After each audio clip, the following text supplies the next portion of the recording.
Father, we pray for our management, we pray for our principal, we pray for all the deans and the faculty of this college. We pray for this institution, especially God. We pray for all the students who study here, and especially we pray for the Department of French.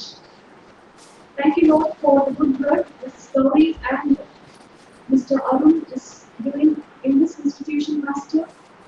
Father, you bless them, and especially, Lord, we commit this time into your mighty hands.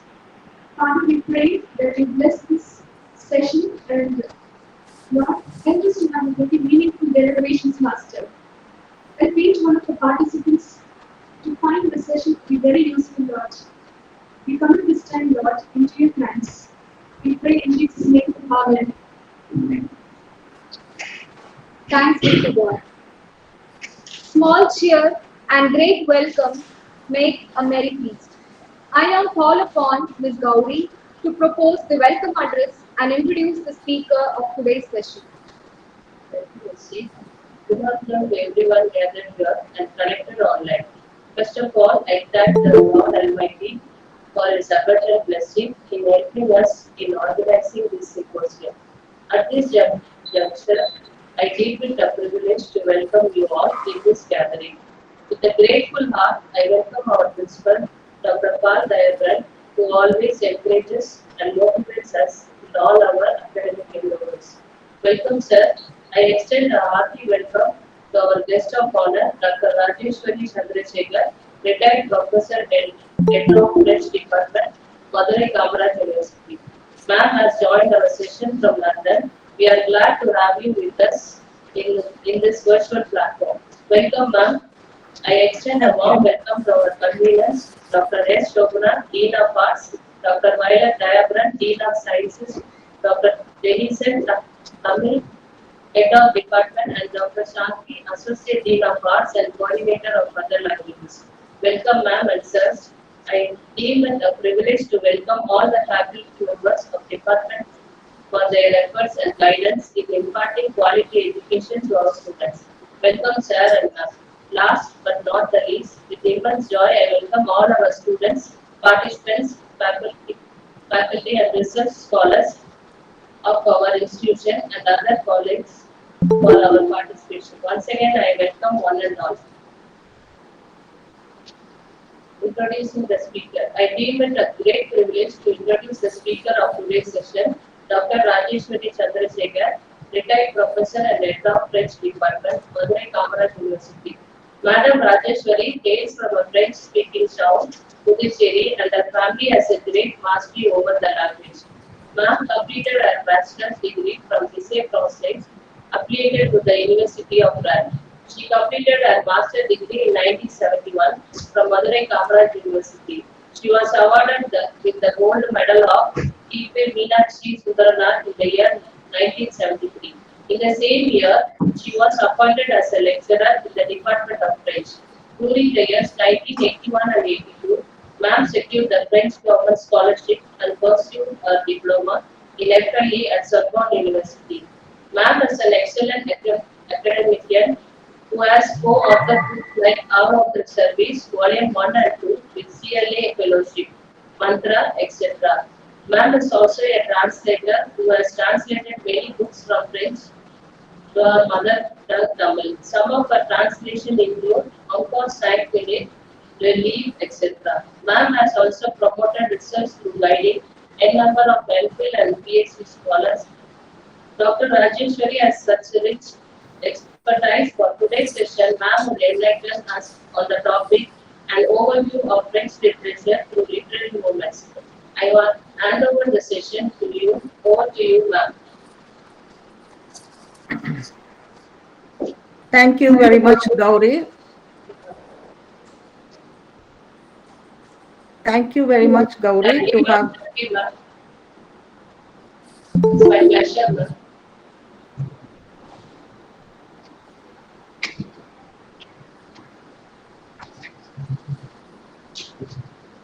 Yes, ma'am. So, please, ma'am, get started. Can I start? Yes, ma'am, get started. Yes, ma'am. So, greetings to everyone And first of all, thanks a lot, Gauri, for your good words.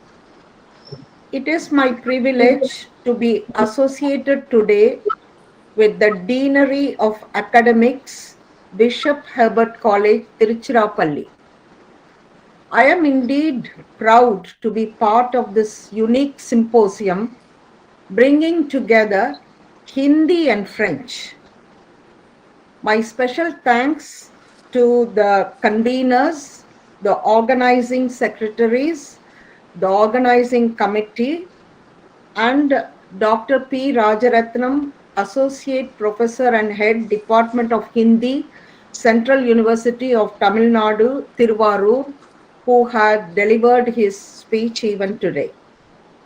Last but not the least, all the students, I can recognize many of my former students to share this overview. As you can see the invitation, it is a short overview of the literary movements in French literature. As I was mentioning, I will not be doing justice to the wealth of the French literature by kind of downsizing it to this level.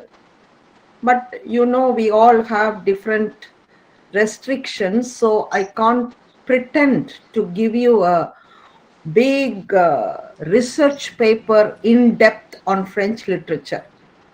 My attempt is just to give you a kind of taster session to create a kind of curiosity to discover and explore what is French literature. So before dwelling into literature itself, let us just say a few words about France as a country.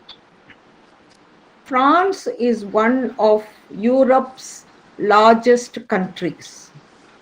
It is bordered by 6 other nations: Germany, Belgium, Luxembourg in the northeast, Switzerland and Italy in the southeast, Spain in the southwest, and the United Kingdom borders France via the English Channel.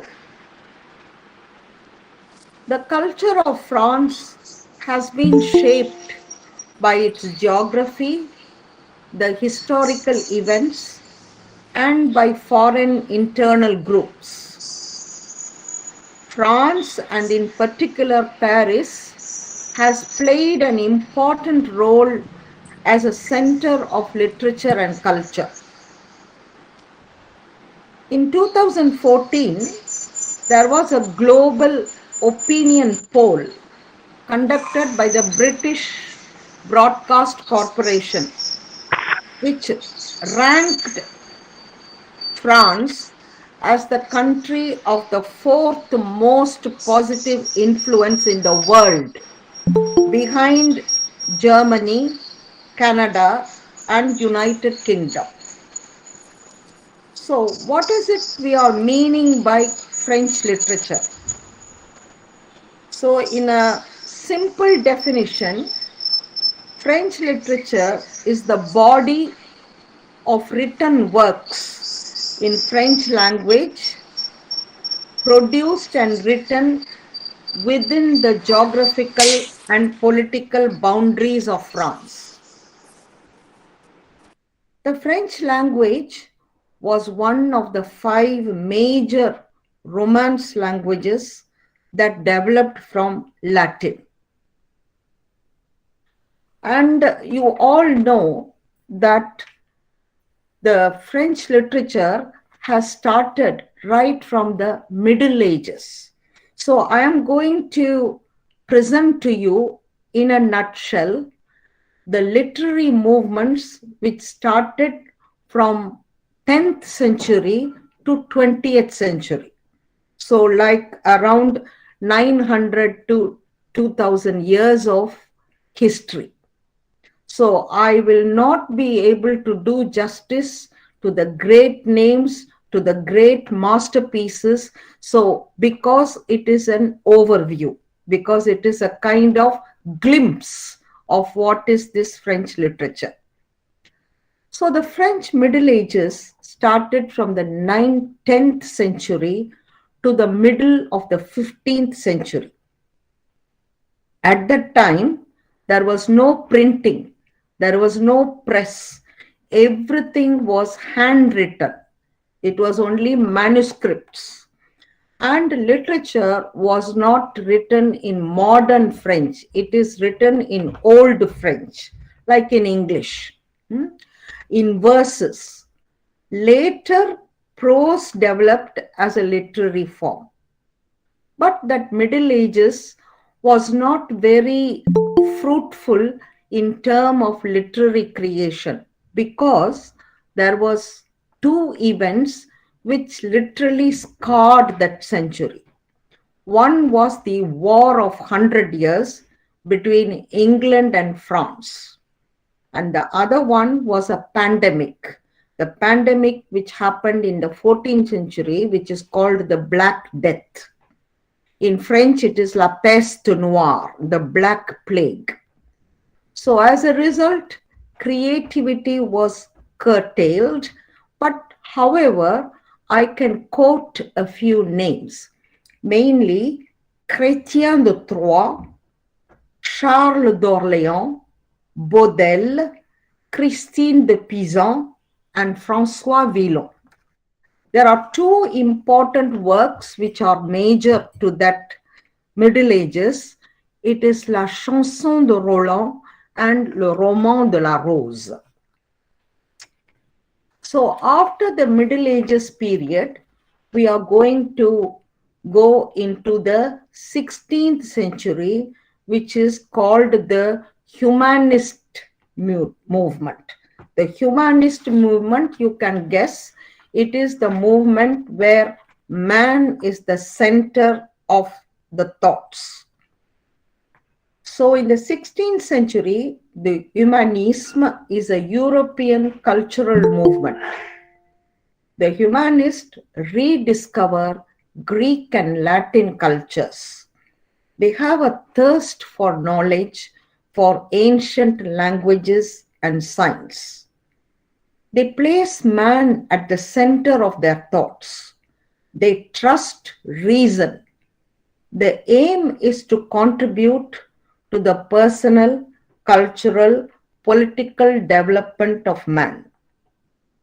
The humanists reject modern Middle Ages because it is considered as a dark period. The main humanists are Erasme, Rabelais, and Montaigne. Rabelais has made masterpiece through Gargantua and Pantagruel, and the essays of Montaigne are very, very famous. So what I have tried is, in each movement, I will be quoting one or two authors, one or two works, because this is not, as I told before, a literature course. It is giving you a kind of overview of what are the movements. In the same 16th century, there was another movement which is La Pléiade. It is exclusively a poetic movement.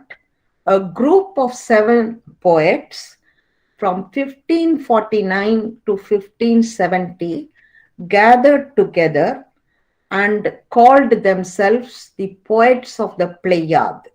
Pléiade reminds the name of a constellation, if you want, the 7 stars. They are part of the humanist movement. These poets defend the importance of French language against Latin. So you see, they want to get rid of Latin and they want to give importance to language French. They enrich the language. Their favorite themes are lyrical. And what are those themes? Love, the power of time, the immortality of poetry. Their style is complex because They stress on the importance of the Alexandra, which is the 12-syllable verse, metaphors, allegories, periphrases, and hyperboles. The main poets of the Pléiade are Ronsard and Dubelli. Their poems are beautiful poems. They have written a number of poems, especially sonnets, and unfortunately, we don't have time to deal with those in depth with these works. Now we go to the 17th century with the Baroque movement. So far, we have seen the Middle Ages, the Humanist movement, the Pléiade. So with this, Middle Ages and 16th century are over. We are entering the 17th century. The 17th century marks the end of the 16th and is going to be very important in the first half because of a movement called the Baroque movement. The word Baroque means excess, chaotic, confusion. There will be always an abundance of language, abundance of decoration, etc. So this period is having favorite themes like illusions, dreams, and movements. The important names of this Baroque period are Dufay, Daubigny, Villot, and Corneille. But this period of Baroque leads to another very important period, which is le Classicisme. This French Classicism is world reputed. Even today, there are a number of dramas which are enacted in all big theaters of the world. The classic movement is present as early as 1634, after the creation of the Académie Française. Académie Française is the kind of official body which decides about the literary dimension of a work. So even today it is there in center of Paris. So its peak of the classicism is 1660 to 1715, during the absolute monarchy of Louis XIV. This 17th century is dominated by three kings, Henry IV, Louis XIII, and Louis XIV. But Louis XIV is the ruler who has absolutely dominated.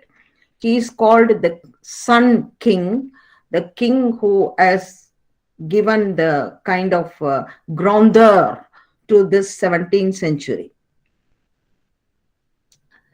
The characteristic of this classicism is order, clarity, measure, and restraint.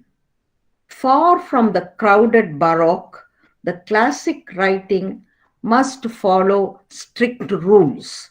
The rules of the unity, which is time, space, and action.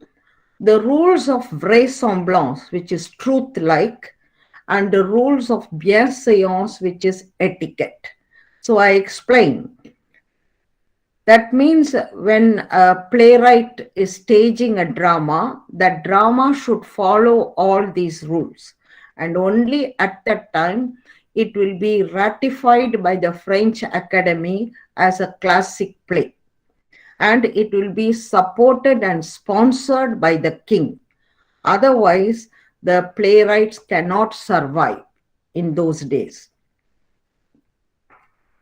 The important writers of this classic period are Molière, Racine, La Fontaine, Bossuet, La Rochefoucauld, Boileau, and La Bruyère.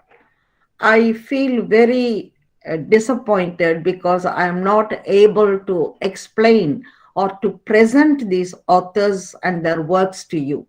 I'm just giving you a list of writers, but each one of them or a treasure of ideas and knowledge. Now we are entering the 18th century. That means we are in 1715. In 1715, that great monarch who was Louis XIV has expired, and the century is starting, which is called the siècle des Lumières, the century of enlightenment. So what is the 18th century, that literary movement?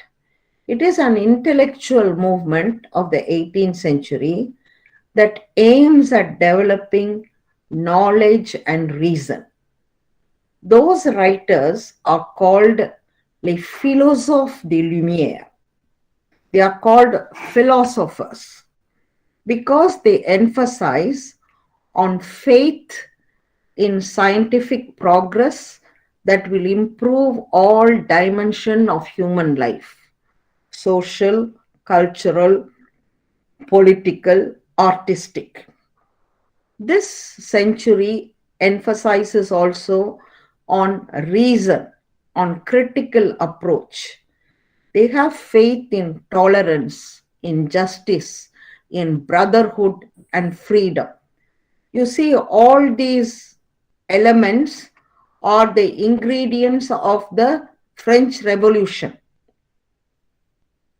Because we are in the beginning of the 18th century and 1789 is the revolution. So all the ideas are already prepared. So that is why we say it is in fact the philosophers who have prepared the revolution. All the ideas were already put in place: tolerance, justice, brotherhood, freedom. All this was not existing during Louis XIV because he was an absolute monarch. He was like a kind of despot. So now the revolution is already prepared by literature actually. So the important writers, they are very important because they literally prepared and laid the foundation stones of the revolution. Voltaire, Montesquieu, Diderot, D'Alembert, Rousseau. They are having big masterpiece to their accounts. And all this great literary movement culminated in the French Revolution in 1789. Now we are entering the 19th century with the Romanticist movement, which is also a very, very famous, well-reputed movement. Romanticism is a literary movement of the first half of the 19th century. It is obviously in reaction against classicism, against the Enlightenment movement. It is featuring important themes like the exaltation of sentiments, emotions, opposite to the reasoning of the 18th century. It gives importance to artistic freedom, to creativity. The classical constraints and rules are rejected, and it is the advent of the romantic drama. Major themes of the Romantic period are love, nature, melancholy, suffering, pain, unhappiness, and in a word, le mal du siècle. Le mal du siècle is that kind of uneasiness, uncomfortable, and kind of misfit feeling that the heroes had during that period. Nature gains a major importance in the poetry, and the poet becomes an important social figure. He is often compared to a prophet, to a leader, to a lighthouse which enlightens people. and Victor Hugo is the leading figure of that movement. Along with him, you have Chateaubriand, Lamartine, Musset, Vigny, Gérard de Nerval. But 19th century was not only home to Romanticism. There were parallel movements because there were so many talented people who were thinking in different directions. So we had another movement called Le Parnasse. It is a movement in reaction to the Romantic movement. The excess of sentiments of individualism is criticized. They are followers of the theory art for art. They aim at reaching objective, pure descriptive beauty through a meticulous, accurate, poetic form. The aim of poetry is beauty. The important authors of the Parnasse movement are Leconte de Lisle, Théophile Gautier, and Heredia.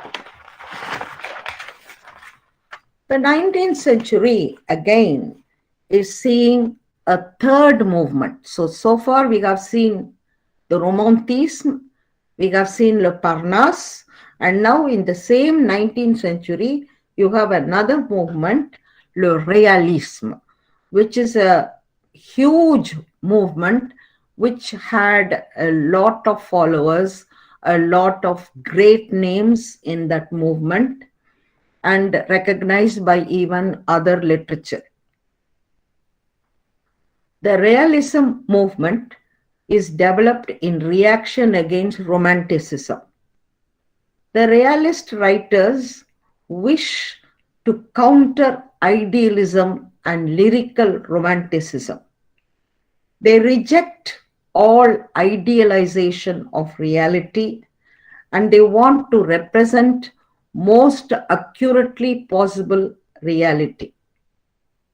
And they don't want the interference or subjectivity of the author. They depict contemporary society, social environment, the customs, the historical context, and the social mobility of characters. Because you should not forget that the background in the 19th century is the Industrial Revolution. And because of the Industrial Revolution, there is a different class of people which are developed. It is the poor class. They are working class, but though they work, they don't have enough money. They always remain poor. In French, you call them le prolétariat. So, and along with that, several problems linked to poverty. So the important authors, they are big stalwarts, I should say. Balzac, Stendhal, Flaubert, and Maupassant.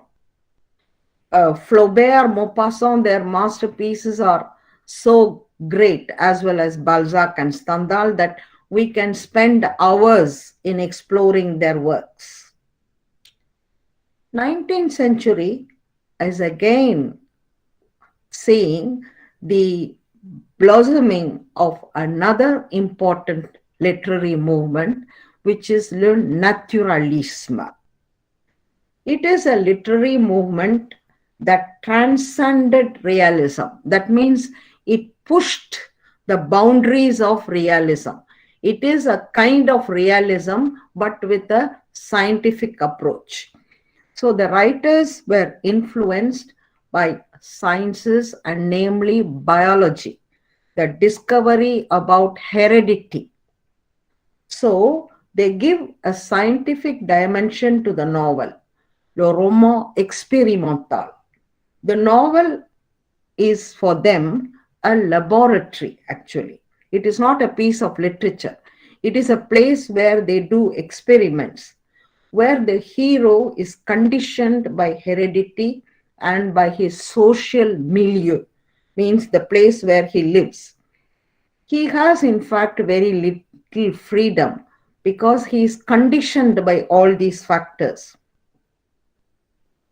Human misery is displayed in various details, especially in the novels of Zola and Maupassant. Zola is the representative of this naturalist. He has written gripping novels like L'Assommoir, Germinal, and it is really great masterpieces. 19th century again has not exhausted its wealth because there is another movement which is going to come up. It is the Symbolism movement. And Symbolism, we can say, is exclusively poetic movement. There are no there are no novels in the Symbolist movement. We are having rather poetry. It is a literary movement in reaction to naturalism and Parnasse. The symbolist poets discover the world as only a reflection, as only a mirror of a superior spiritual world. Symbolists attempt to convey that invisible world by concrete images, rhythms that become symbols leading to the invisible. I should say that the symbolist poems are quite hard to understand. Sometimes you can't even explain fully. You have to feel it, you have to understand by yourself. We can explain the symbols, but exactly what it means may differ from person to person. So symbolist writing suggests rather than states. The musicality, the harmony, and the power of evocation are important matters in symbolist poetry.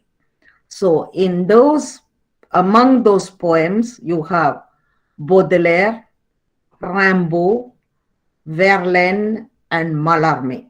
These four are each one a genius in their productions, and each poem is a marvel of literature.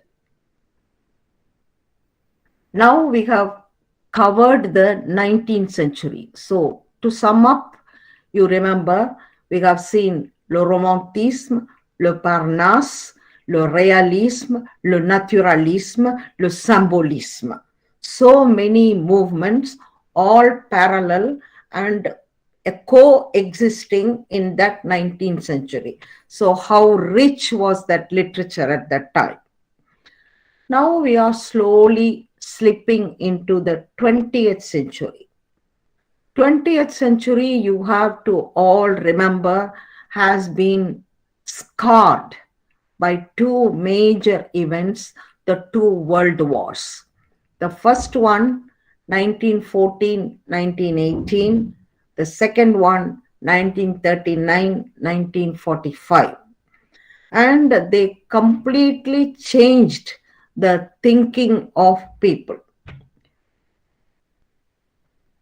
The writers at the time want only one thing, liberation. They wanted liberation in art, in thoughts. They wanted to get away with all discipline and restraint.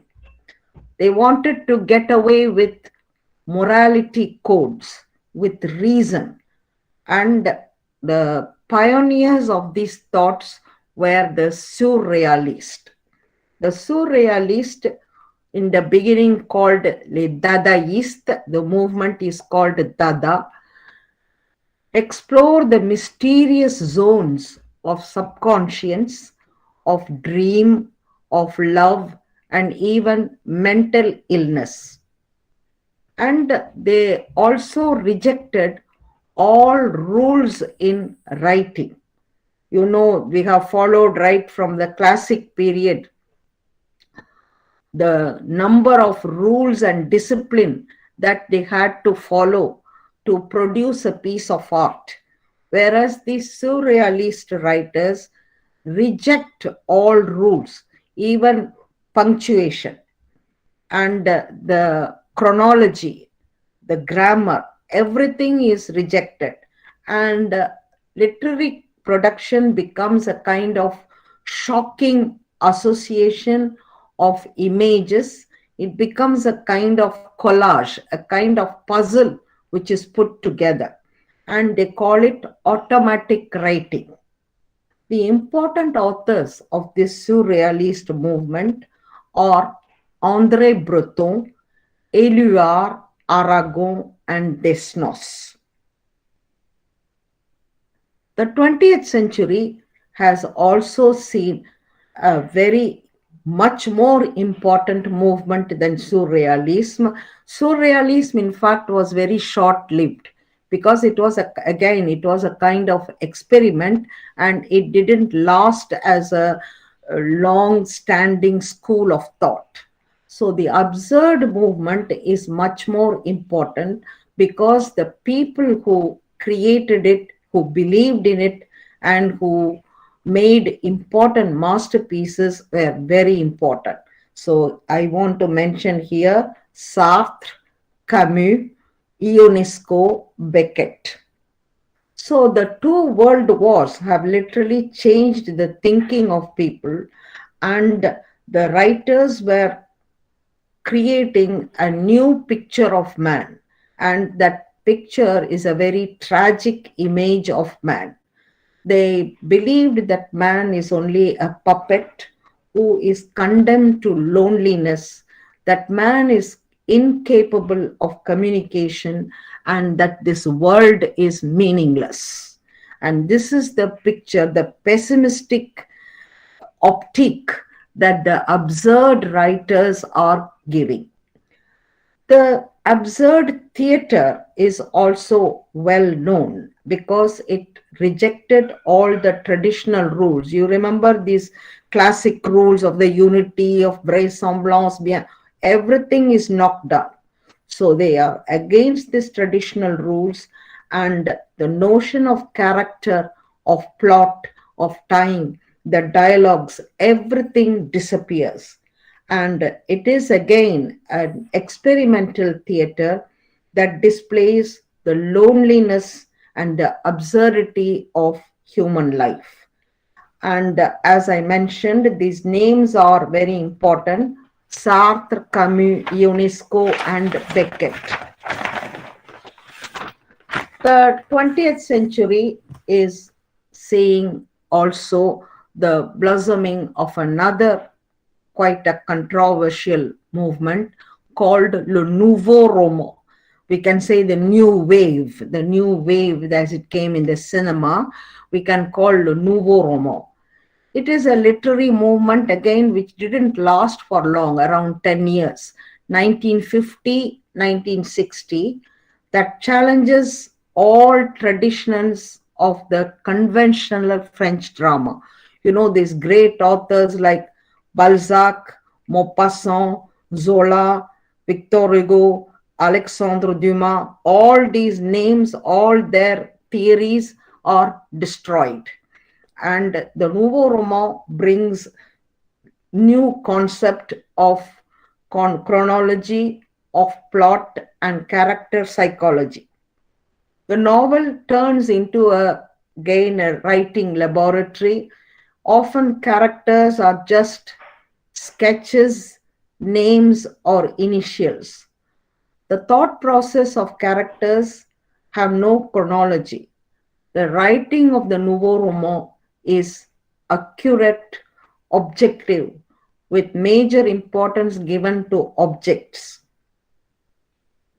The important names of that Nouveau Roman, of that new wave Nouveau Roman, is Sarraute, Duras, Robbe-Grillet, and Butor.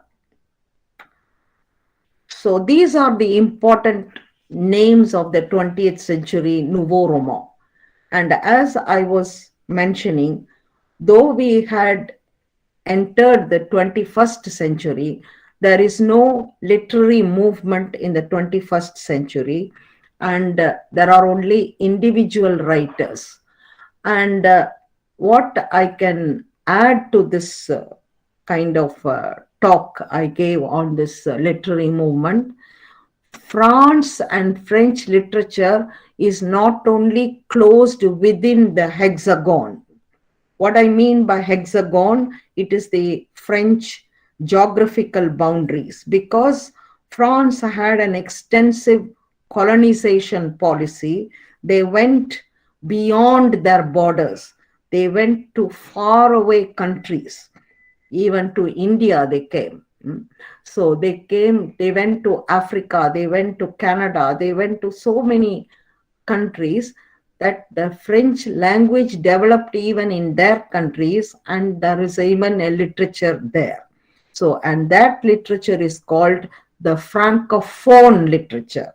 That is French speaking people producing literature. So that is altogether another branch of the French literature that we have not touched today. But again, I can say that in that Francophone literature, there are only individual writers, but there are no movements. There are no movements like this.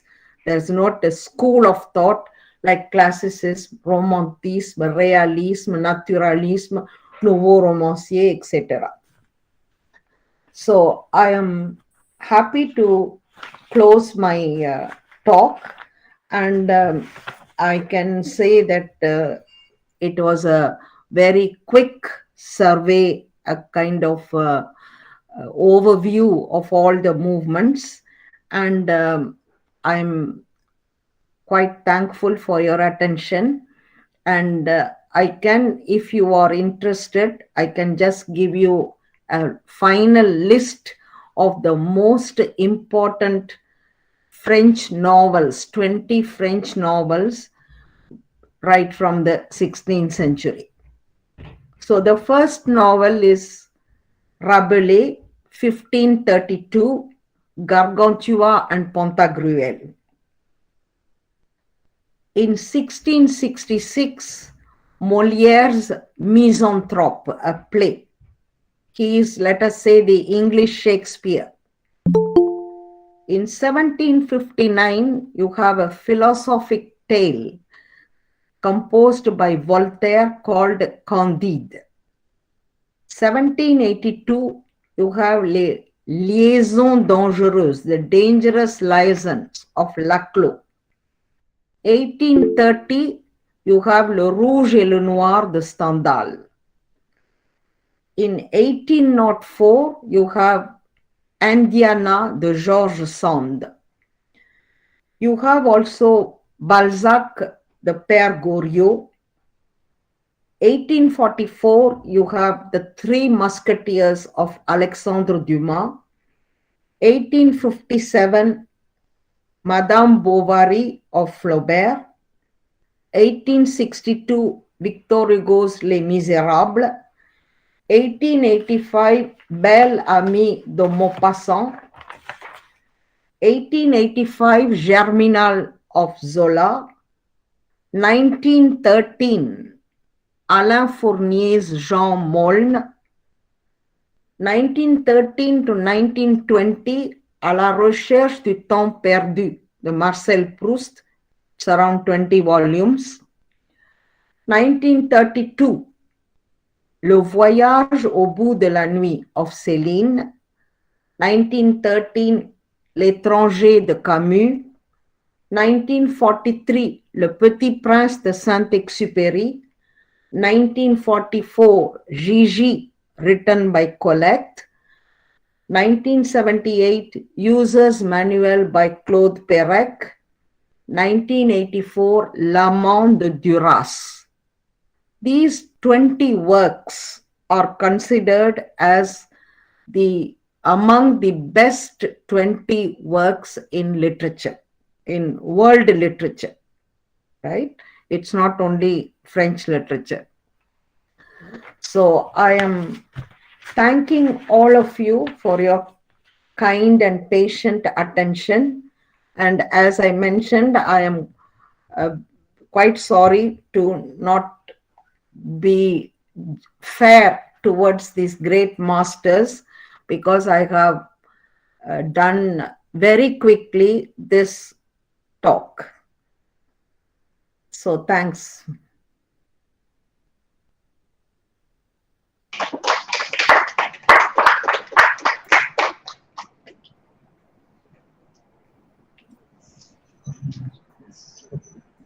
Thank you for your crisp and elaborate lecture, ma'am. We now move on to our next session. The chat box is enabled. Participants are requested to post your questions on the chat box or either unmute your microphones and ask your questions.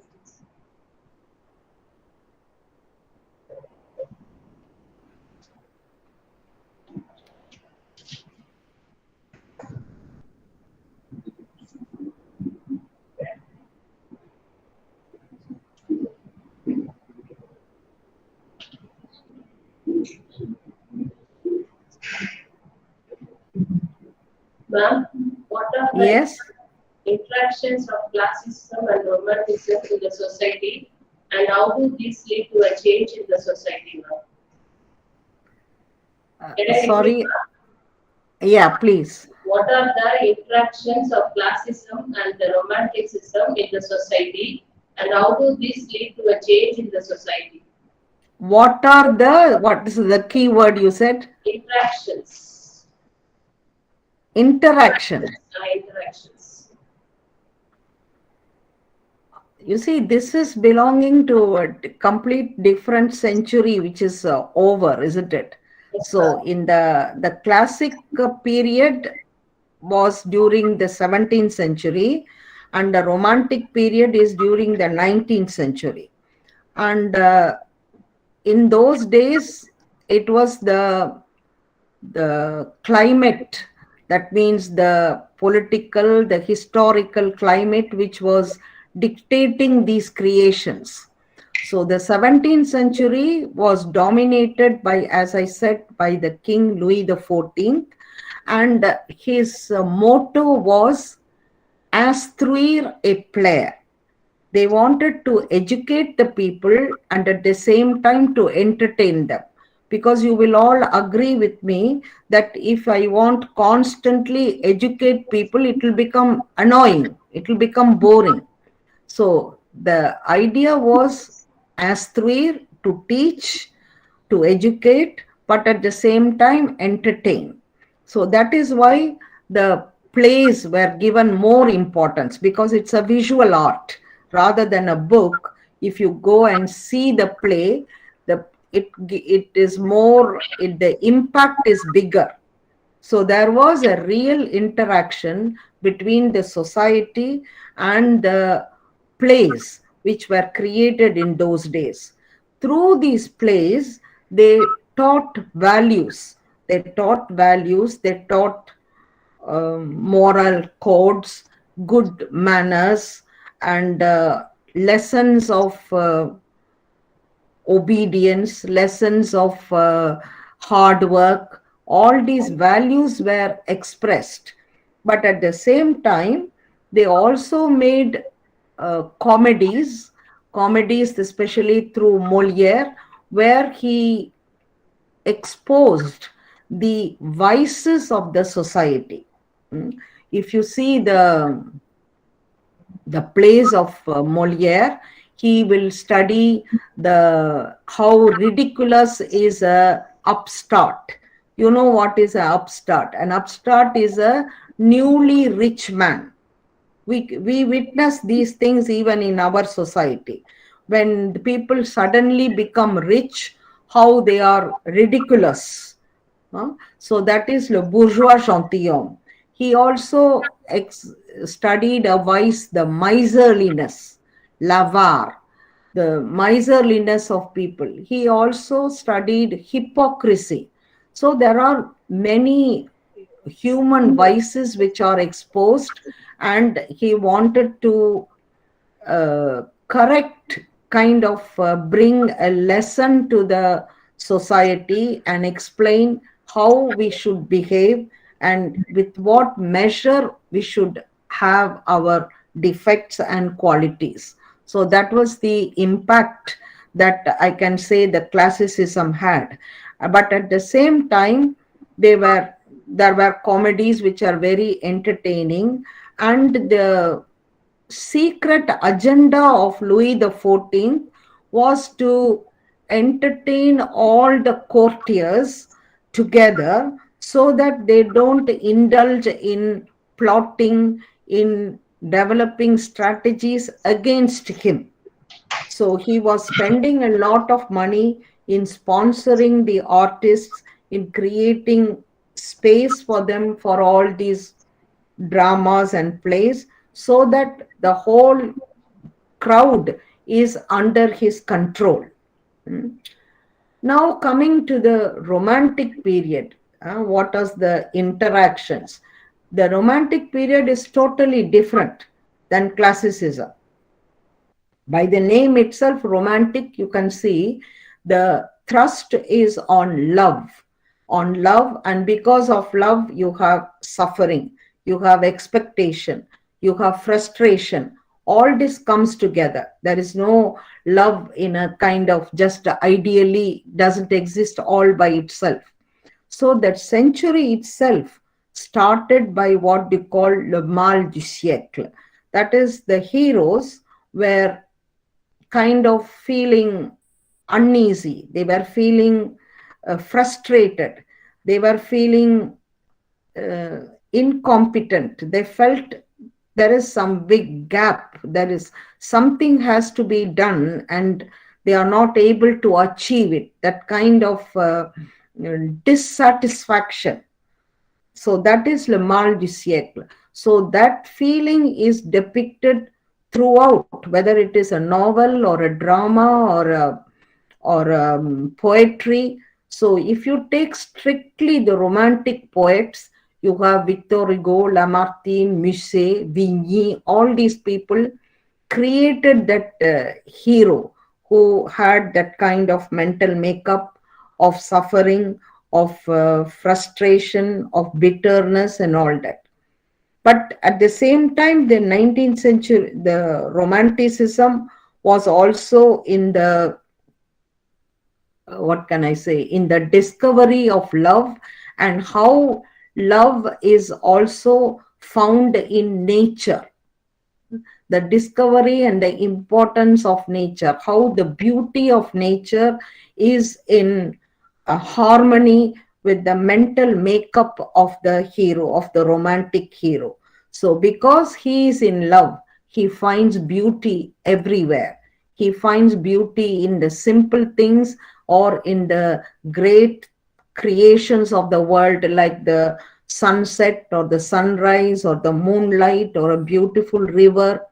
And at that time, the factor of the passing time is very important.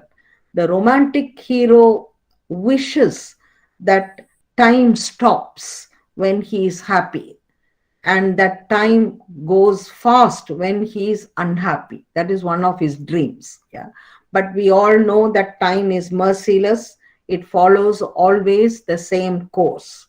So in that way, we can say that the Romantic period was a kind of moment where people admired nature, their sensibility towards nature developed, they found beauty everywhere, they gave importance to the introspections about the self, their own psychology. These are the impacts we can say about Romantic period.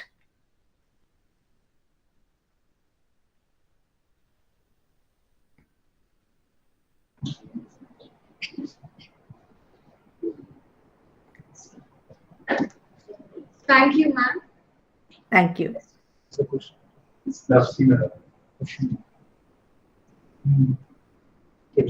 Ma'am, there's a question. Yes. What works of literature would you say contain the deeper, more valuable parts of the language?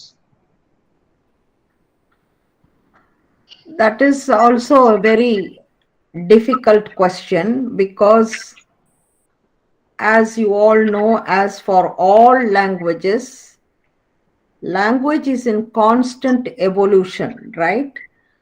As we saw in the small talk, in the Middle Ages, we had only verses and it was in Old French. Then slowly it changes into prose, and then we get rid of Latin influence, and French becomes what it is today. But each writer had such a genius in their creation that they handled the rich tapestry of the language and created masterpieces.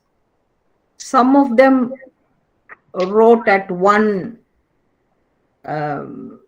attempt, people who were talented like Victor Hugo or talented like Lamartine. They say that their poems were just coming out of them. They were in front of a landscape, they were in front of a particular experience, and words will flow to them. But there are people like Balzac, like Flaubert, who literally worked hours and hours together to create one paragraph. We have evidence of that hard work through their manuscripts. So each masterpiece has its wealth of language, and we can explore that through any work. We can take one sonnet or of Ronsard, or one poem of Baudelaire, or one paragraph of Zola, or one paragraph of Racine verses in his plays. The